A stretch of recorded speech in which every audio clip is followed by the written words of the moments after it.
First of all, they have to have passion. They have to be crazy for the football. If they're not crazy for the football, whatever I say to them, it's nothing. Yeah? Yeah, they have to have big passion for football, to be crazy for football, and to never give up.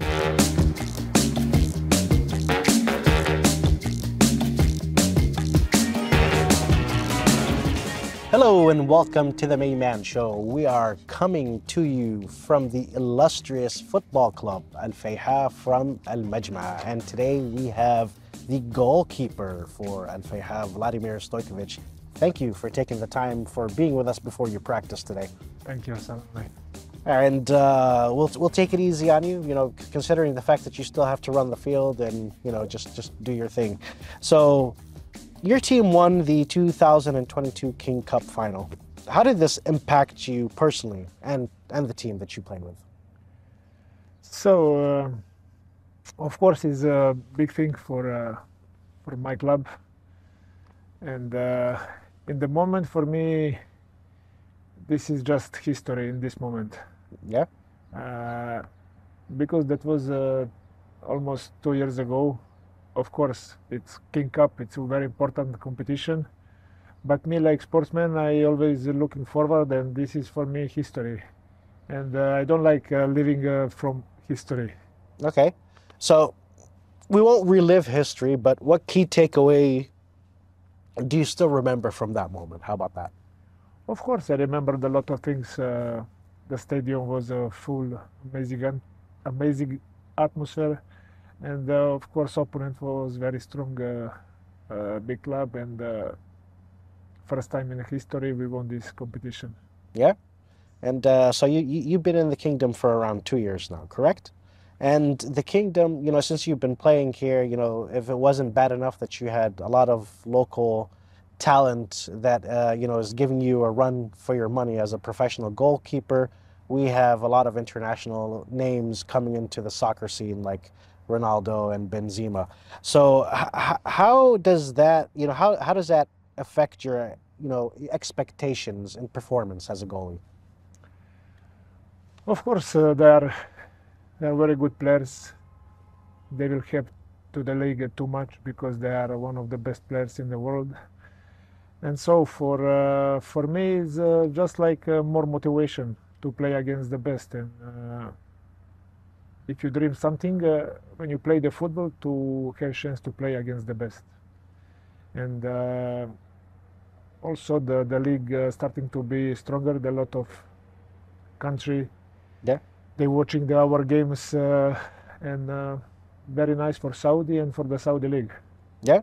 So, getting into the football landscape here in the kingdom, since it's significantly changing and there's a lot of international interest, so how has this shaped the personal interest of those around you about Saudi football, like friends and family? Do you see them talking more about Saudi football to you?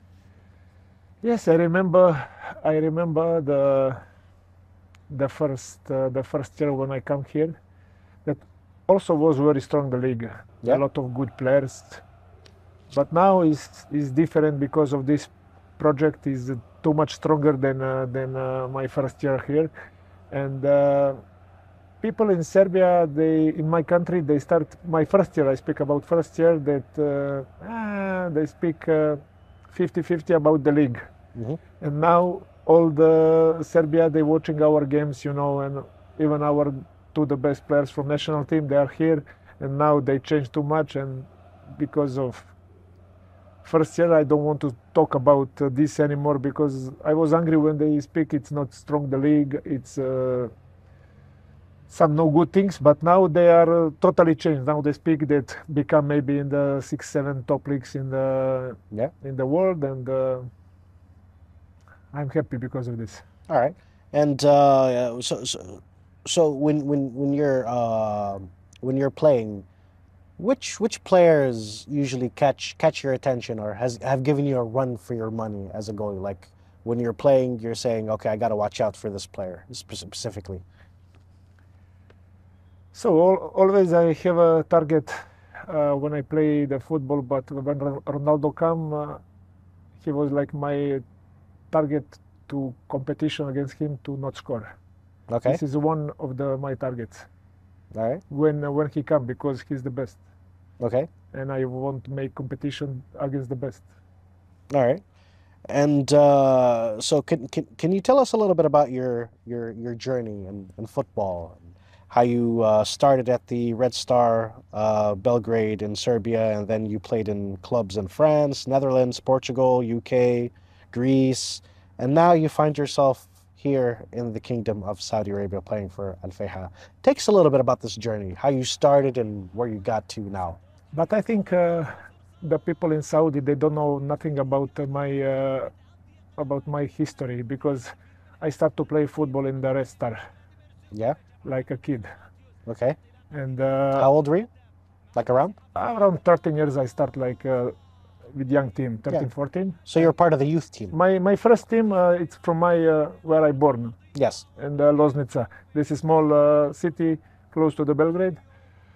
But I speak about professional. I start like 13 years old with the Red Star until the first team. I play 1 year in the first team of Red Star, and after I move to the Europe, to the Nantes, France, after Sporting Portugal, Getafe, Spain, Wigan Athletic, Nottingham Forest, and lots of teams. And I decided after a few years to come back in the Partizan. But this is how I can explain you, like here, Etihad and Al Nassr. Okay. They are two biggest clubs. And I decided to come in the Partizan, and that was, this day start the problem for me. Okay. Because around 60% of the population in Serbia, they are for Red Star, and the 40% for Partizan. Okay. But in this moment, Partizan play Champions League, and I decided to come to the help, and nothing more. I was Red Star fans like young, and in this moment start a lot of problems. When I play for the national team, the fans come in our bus in the Italy, and they put it like this fire from the game. They okay, Molotov yes, cocktails. everything, and they want to hurt me. And during the way to the stadium, the coach decided to not to stay on the bench because it's danger. And when we come back to Serbia, I start to live with police security, and I live 24 hours with police guy. Even I go in supermarket, 20 meters from my house, I have to go with the police guy. Okay. And 4 years, that was my life. I wake up in the morning, the police guys, they wait me outside. All right. Go with me to the training. After training, bring me back, or restaurant, doesn't matter. They have to go with me to follow me 24 hours. And to not speak too much about this, but it was too much problems, about fans, about outside of the pitch. But it's for the next time. All right, and then that's in Serbia. So, and then you started playing internationally in Europe, as in in France and the Netherlands and Portugal. Can you take us a little bit about that transition, how you transitioned from Serbia to other So first, countries? my club outside was Nantes in the France. It's a very big club, and I was really young and without family, alone. Okay. It was difficult in this age to be happy, but I fight with myself. After I moved to Vitesse, Holland. After Holland, I moved to Lisbon, Sporting. But even my brother lived there 20 years because he also was the goalkeeper. And after he stopped, when he retired with football, he stayed there and make family there in Portugal, and still live in Portugal. And that was nice to me to move into Portugal because I have their brother. You got family there? Yes. Okay. And I stay a few years there, and after a few years, I was one time on loan in Getafe and Wigan Athletic, England, when there was a Premier League. And after that, it was a good challenge for me to play with Partizan Champions League, and after that I moved to the Partizan. I stayed 4 years. After I moved in the Greece and Israel, Okay. and one more time in England in Nottingham Forest. All right. And if you had to describe the differences in the football culture in all these countries that you played in, how would you say they're similar and how would you say they're different? So football is a similar game. It's almost everywhere. If you are in the big club, you have pressure and pressure and pressure, and also they expect from you something different because you are foreigner, and wherever you go, you have to be different and play good. And this is my life, last 20 years. Yeah. Just football, football, football, and that's it. Okay. And what memories do you remember fondly of your tenure so far here in Saudi Arabia playing football? The memories. It was a lot of good memories. But me personally, I told you I don't like to live from memories. Yeah. This is just memories for the one day to put in the book and show to the kids. But have a lot of nice memory. Start from the King the Cup and until today. Okay. I cannot choose one. You can't choose one. Yes. All right. Since you're a forward thinking kind of person, what kind of memories would you like to make? Winning. Yes? Winning, because the football is my passion, and even if it's not my job, I do this because I like. Yeah? And what kind of legacy do you want your name to leave here? Like, and when they think of your name playing in Saudi football, what kind of legacy do you want to be remembered as? I have one answer, but this answer I will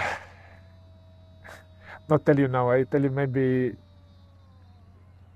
soon. Soon. About 2-3 weeks.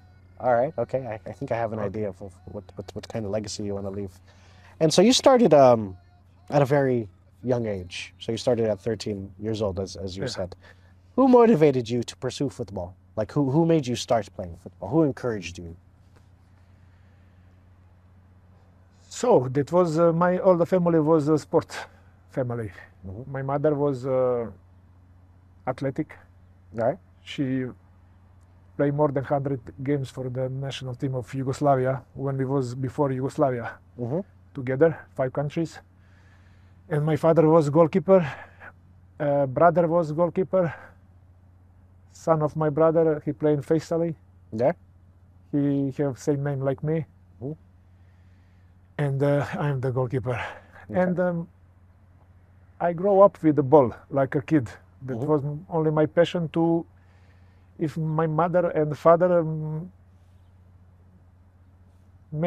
if I make some problem in my life like kid, it's because I stay outside and play football a longer time that was allowed. So I must come on the lunchtime. I don't come because I play football. That was my life from 8 o'clock in the morning until the dark. All right. And during this journey, who were your role models, inspiration? Who gave you some advice? I don't have idol in my life.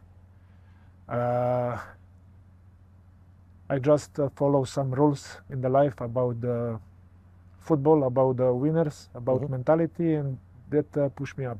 All right. And then is there any advice you got along the way that sticks? I mean, it doesn't necessarily have to be a role model or an idol, but just someone gave you some good advice that you took. Yes, the family. Family, I told you they were sportsmen. The brother was in this moment a goalkeeper, and it's around me. It's happening around me. Of course, I start to play football, and this is also the best. Sport is the best thing in the life. All right. And what other passions or hobbies? I don't have other passion. It's only football. All right. Well, how about this? When you're not playing football, what do you do? I play football again. Even I have a holiday, 10 days. Yeah. I don't feel good if I not play football. All right. And so even when you're on holiday, it's the whole day you play football? Even I don't. This is not my professional job. I do 10 hours per day because I like. Because you're dedicated and, Yes. and you love the sport that much. But okay, when you play professional, it's competition. This is what make me more crazy, more passion for the football, because it's competition. I like competition. Right. Because for me, every day is competition. All right, so you thrive on competition. You're a very competitive Even when person. you wake up in the morning, you have to start competition. Yeah? How you eat on the breakfast, with style or not style, during the training. Okay. And, you know, since you've been here in the Kingdom of Saudi Arabia and here in Majma, what have you done? What have you seen? Like, when you're not training, how did you get to see the culture yet? Did you see restaurants? Did you go Yes, out? I see everything. So I have the lucky, we have one city in Serbia similar like Majma in Saudi. It's one Okay. small city in the central of Serbia, and I was there a lot of times. And so we have Bosnia close to us. It's almost similar culture, you know, and I know all about Saudi before I come. And so I see here too many things. I Yeah. see the small city. I see the Riyadh, very interesting city. See Jeddah, very different city. You have everything in the one country. Yeah. And what experiences did you enjoy so far? Like in Jeddah, what did you enjoy? In Riyadh, what did you enjoy? Well, for me, it's important that I'm like a football, like a sport. I'm happy here because I have very good competition, very good league, and this would make me happy. I don't care about interesting life or not, but Saudi have everything I told you, but this is not my focus. Okay. My focus is football. Well, it doesn't have to be your focus, because then again, you're also in the Kingdom of Saudi Arabia where Saudis are very hospitable. And when they see someone who's moving into the country, they go out of their way to show them things and make Yes, them of course. experience things. My wife was also with friends here before a few months in the. I forget the name of. Yes. Yes, where Hegraz. Yes, it's very Yes. beautiful. I cannot go because I need 3-4 days off. I have to training, but my wife go with the friends. She was also in Jeddah with me, in Riyadh, of course, a lot of times, and almost all the country I know. All right. And have you tried Saudi food so far? Yes, of Yeah. course. Well, what's your favorite that you've tried? But to be honestly, you know, it's food for when you don't have the game. You Yeah. know. Gotta, if you want to burn a lot of Yes, carbs, yes, you yes, gotta yes. burn a lot of carbs Yes, after you eat the yes, Saudi but food. it's really beautiful. Yeah. I will eat in the break time. Yeah. So what are you gonna be craving to eat during your break time? I think in January, yeah, we have a small stop, Yeah. 10, 15 days off, and this is the days for enjoy. Yeah. So you're gonna have a lot of kabsa, Yes, yes, kabsa, jirish, Yes, gursan, yes, you know, like everything. all of it. Huh? Everything. You're not By getting. hands, yeah. All right. Okay. And if you had to give advice to any aspiring youth who wants to be a football player and wants to start, you know, at a very young age like you did, what advice would you give? If you had to give some key advice, because you're obviously a veteran, you've played around the world, and you have knowledge transfer to give. What's yours if you had to give to the younger generation? So I can tell them to, first of all, they have to have passion. They have to be crazy for the football. If they're not crazy for the football, whatever I say to them, it's nothing.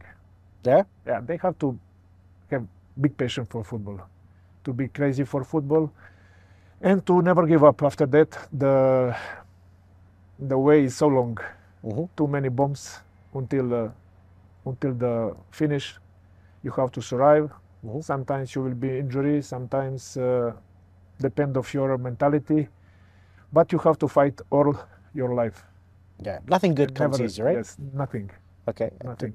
Every day is another war. I Yeah. speak war, football war, you know. Another problems come.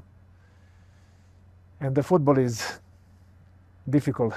Yeah. Difficult life is not easy like the people think, just you go on the pitch and shoot the ball and that's it. If it was that easy, So always, if you play in the big club, expectation is big. Mhm. 3 million people want something from you. Tomorrow you must give this on the pitch, and every day new challenge. Okay. Even when you are young, when playing the small team, you want to go in the bigger team. It's also long way. You have to show every day, wherever. You never know when that someone will see your talent. Okay. Maybe on the school, maybe on the park, Mhm. but you have to be ready every day. Yeah, you have to be ready every day. So passion, dedication. Passion is number Yes. one. Passion is number one. Then Yes. dedication Yes. and discipline, of course. If you had to give a third one, what would it be? Passion again. Passion again. Yes. So passion, Yes. passion, And passion. discipline. Yes. Or passion, Passion. and discipline. And discipline. Extra. Okay, all right, okay. And, before we finish up this interview, I always ask my guests if they have a personal message they want to send to the audience. What's yours? For Saudi fans, yeah? Well, it's for our audience watching, whether they're Saudi fans or they're tuning in from other parts of the world. So I have the lot of messages, but what I can say, I hope I want to see the people every game on the stadium to be all the stadium full, and the Saudi League to come in the next 10 years, become in top 5 in the world. Okay, that's And just to still like the football like they like. I know they are crazy for football, and this make me happy. Yeah. Just to continue. All right. So you want them to continue that fire and that passion and that love for the sport. To be crazy on the stadium, behind the goal, to give the support. All right. That's it. Sounds good. Sounds good. And then before we wrap up our interview, I'm going to end the episode with your quote, actually. So, passion, and then, or passion, and then discipline. Again, passion. But if you must to put something more, put discipline. All right. We'll add discipline in the end. And be sure to tune in to the next episode of the Mayman Show. See you later.